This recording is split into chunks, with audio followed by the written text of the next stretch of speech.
ప్రపంచ దేశాల మీదన కరోనా అనే ఒక జబ్బుని రుద్ది ప్రపంచపు ఆర్థిక వ్యవస్థని కకావికలం చేసి లక్షలాది మంది ప్రజల ప్రాణాలు పోవడానికి కారణమైనటువంటి కరోనా సృష్టికర్త చైనా.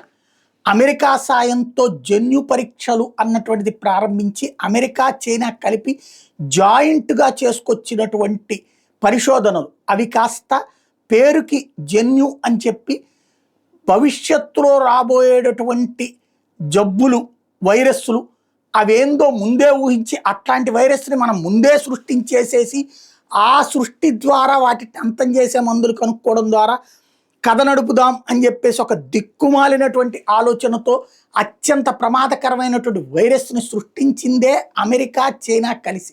అయితే ట్రంప్ అప్పట్లో అధికారంలోకి వచ్చాక ఈ విషయం తెలిసి తీవ్రమైనటువంటి హెచ్చరిక జారీ చేసి ఆ పరిశోధన నుంచి యువతలకి వచ్చేయమని ఆదేశించడంతో పాటుగా అప్పట్లో అలాంటి వెసల్స్ ఏవైతే ఆ సూక్ష్మ క్రిముల్ని తీసుకొచ్చినటువంటి వాటిని తిప్పి పంపించినటువంటి పరిస్థితి. అప్పుడు అమెరికా ఆ పరిశోధన నుంచి పక్కకి తప్పుకుంది.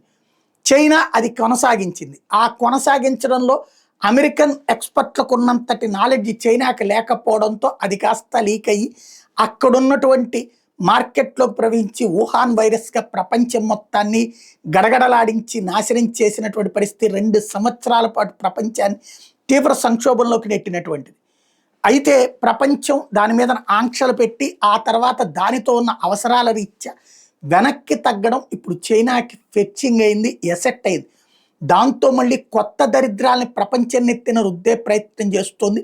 అట్లాంటి ఒక అగ్రి టెర్రరిజం, వ్యవసాయాన్ని నాశనం చేసేటటువంటి ఒక కొత్త ఎత్తుగడ భవిష్యత్ పరిశోధనల పేరుతో చేసినటువంటి చైనా శాస్త్రవేత్తలు ఇప్పుడు అమెరికాలో అరెస్ట్ చేయడం అన్నది సంచలనం సృష్టించింది. పొపరియన్ గ్రామినేరం అనేటటువంటి పేరుతో తయారైనటువంటి వైరస్ అట.